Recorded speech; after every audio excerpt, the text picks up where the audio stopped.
Hello, muntirna kanami ti ho jose amasan kajanau salam kan borso kevin he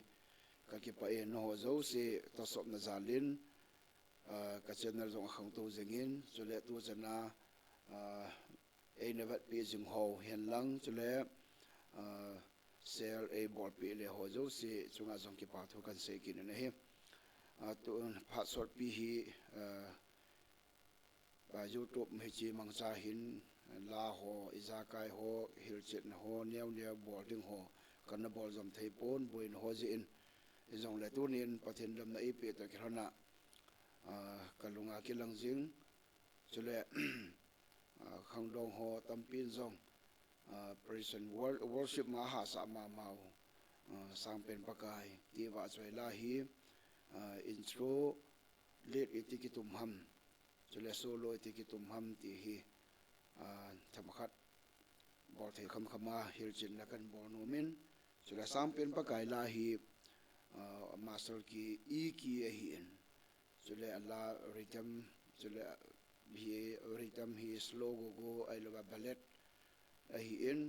angan ai hin chule chi hi la hi ki hi ipi chord pi ki mangam ti an chi ai hin chule bi e si sap mai na am na chule i sas for ti wa hi in intro hi rhythm bal di achi in chole bal di yo phale bana bal ngana pati da mung lut na khu alit to hong ki thu ho ma hi in intro rhythm atum dan dong chu tham khat tum men kating anangai uti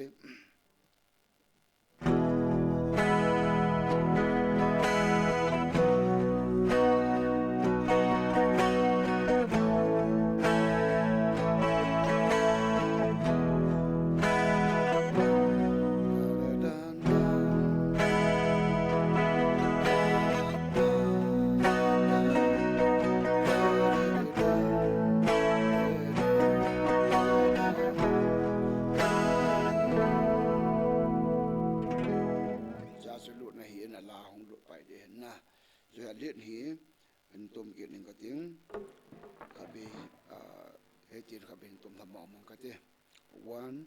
two, three.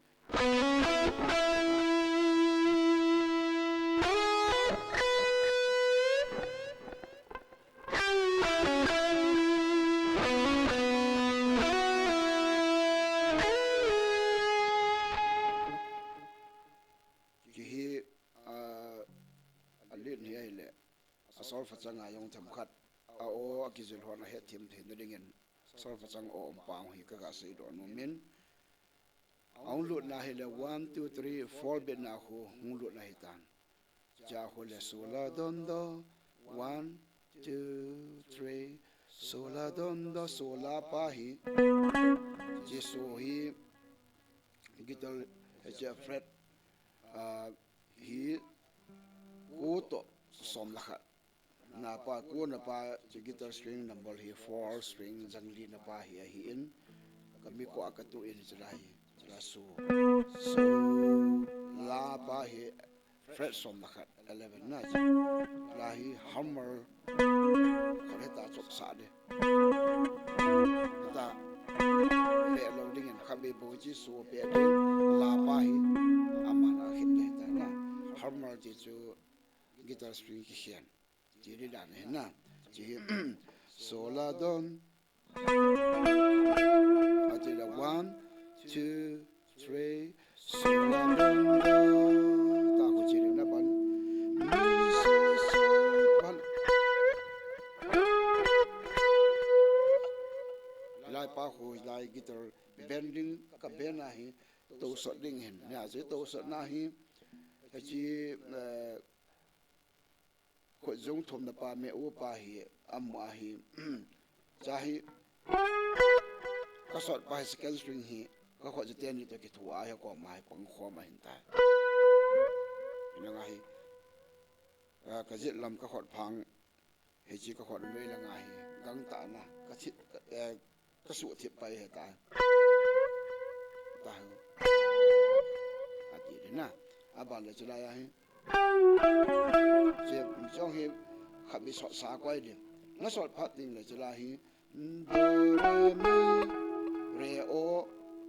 je la number guitar string jang thum na hi tan jang thum na pa fret ya dam te le som na khat ma hi so sa kwai din na so na le do re mi ai lo va le je lo ding in full lo ding in do re je ka hi full to na hi in je le half si mi tu neo cha ni je to so ding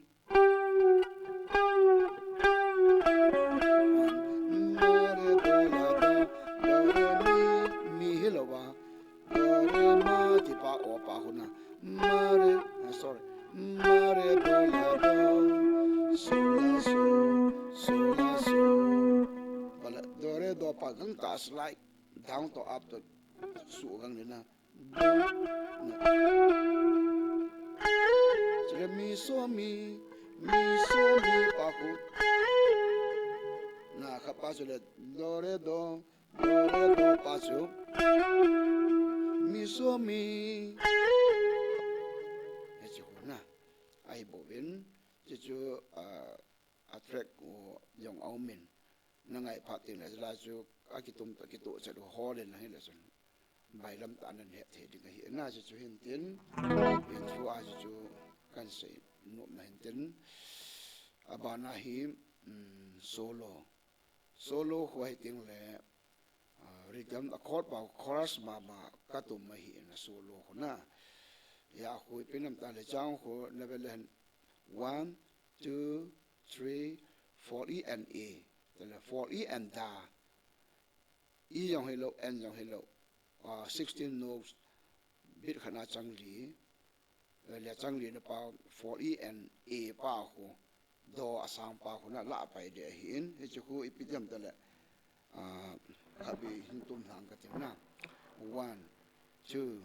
3 4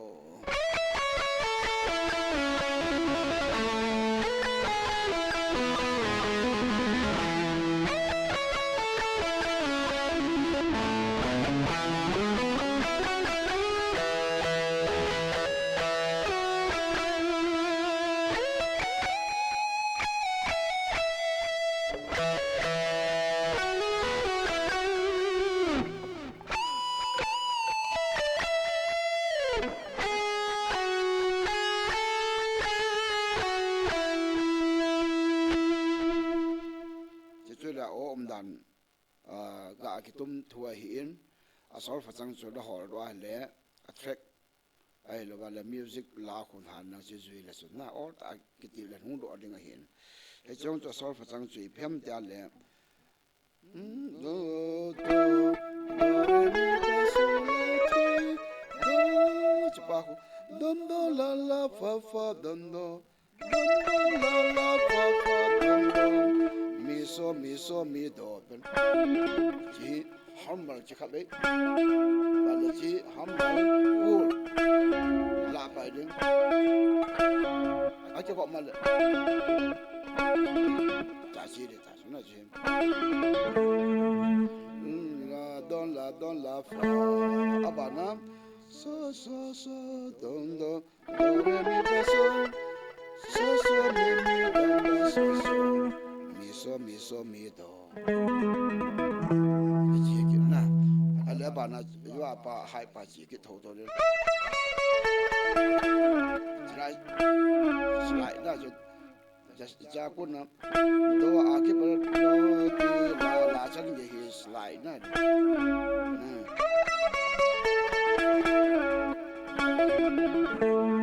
abale so la do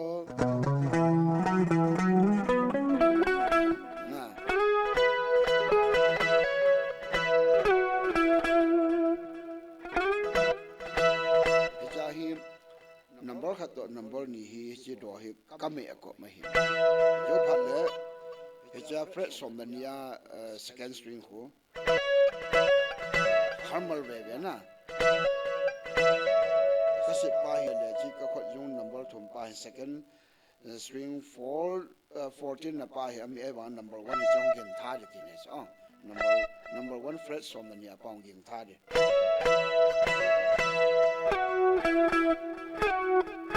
chong na to kai kan le kan ta kai de fret som na to ma pa na som na khat chen number guitar khaw hi jang thum na pa hi in chi pa aba le cha ko na ho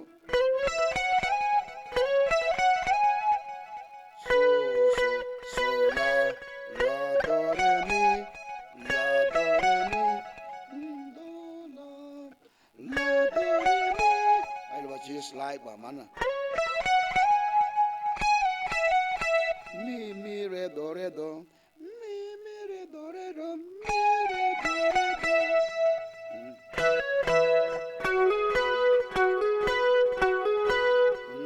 do re mi so mi re do lang tai se phat le vibration aba na ko gitar jang khat pa khu hoi la fret jat ka tu som na se gi apa na som na se gi to som na ko hi band ke na je aba le second string jang fret som na se gi to som na nga bo ke na tai lai slide bo ke lo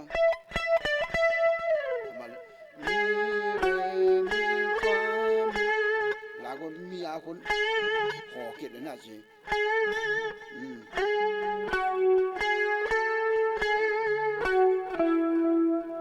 na het hedri ba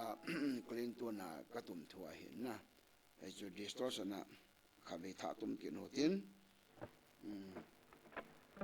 1 2 3 4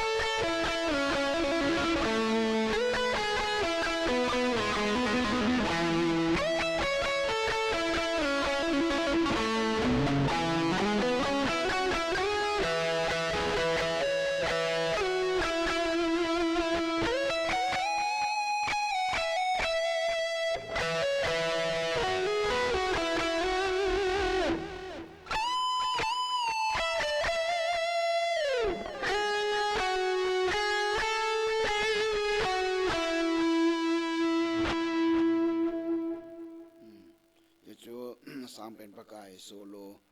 ahin akika bang le nyau cha cha yong akikhet na yong min yong le music alarm na han lang hall le chun cha ko na chu bai ja min te ti a hin na e chila hi pathen lu senin mi ho bung exam khana chi ni zo sa zong asa thei so ke ta bong emin ke yong ka kitil kho ma ma jing in pathen ni chila asim bo sa hi yam pathiam zalin ke le ke yong kitil kho na le ke thang at na ti chu e mai khat lam pon ba pathiam zala ko na hi pitam kitil kho na kan ni ma ma jing in ya ju chila hi kon khat hi music class ong hai ta pang zo lo ai bang la la tum no ma ma le mun jam ka che na hi atum dan ho tum da tum the nu ai bang chu gyal bang lung the lo ka mu ji ne cho ya chu cho ta bunga ding an ki je ho pa chom khadem ti a hin music lesson ki tal lesson ho chula chwa hi hoi ta ki sim to the nai pon pathen phasa jong le online class ho jong ha ke ngai to jingin e pi yong le tu ni hin yoga mo khan to ke hona hi youtube ho ya kai ho jong music phone nai choi su ke wa ta in yam tam ji na ba na ko na hi online class ai lawal e piam hat ki bor jong le ki jong jil lang ka phat chom the de ti a ma la wang chun pathim ja la mi pi request angai chat nung ju ya bang online class ho jong bol mo hi poi ti hong ka sei no be a hi in e pi yong le tu ni ai chila ho hi yong hi chule ending a jong solo hi adang dang chi sang pen pa ka hi le mo khong nga gospel concert le ki bol la ya ki bol version hoi la wang ending solo jong om na la yin na te chue le chu all in pathen in phat e pi dung ju bai ne bet de win tin hechela ti lo ba la dang dang ho jong khang dong chule koi tabang la music kizil nom la na kizil nom ho adinga ken music kan la sempi la ho mi ka het kham kham ho pia pu mane thangja la ho azong mi he pia youtube ma solo la akitum dan ho hin sei le ti hi angai chama ma yu mi atamin chule dang dang ho jong hin tin chule gospel la nang ipi jong le ken ipiti ka man ham chule chula ho ngai no ma tum nom ho adinga hi ken ka gel jingen kan bol dinga hi in like chule subscribe hen lang chule share jong le le ki tho pi the na pe no chi ha bol ni bol pi obin lang evin ti jong hi nam mi ti ho ko ma tim na kan ni num na la jin ke jong all ola to hi ma jo se bon iza kai kan ki su tu ke na igam sungu bai bol the sun chi music la nga hi piam bol the kham kham ma pan la ke ding pan ha ta la jom ni he ke ong ka ki gen na le chule ka ngai tu thu pi pen khan hi in ya so tu ne chana hi na ho tau pi na wa nga jong ke jong pathin dam na ipi hi in he chi channel hi an na beijing watin abana ab dot kan bol zom jing jing ding hi ti yong china ka se nom hen tin e bol na wa hin je la hi aling se ne ti impom ko he de pon neo ne wa ke ba jong mai thi hin tin e yong all la chi ki sim to le le wa e bol jing leo in muna chule la all la anatu ma ki jil di hon jong tam na to thu apan na la jing jing leo ti to hina china ka se nom hin tin pathenin chule achila na nga ja na ki tir ho jo se mang chen lang ama lengam ama ba choin a dingin na satan anaki mang cho ho jong pathin sa tan na mang cha che vin tin alunga gyal jinga thanom ho jo se jong pathin thanom nan na pi kal wala he theina chule music nan tum ba le pathin ke man cha sang sang a jong e sang sang a bol the zo sang ta bol the dingin pathin bo so ke hen ka ki pa e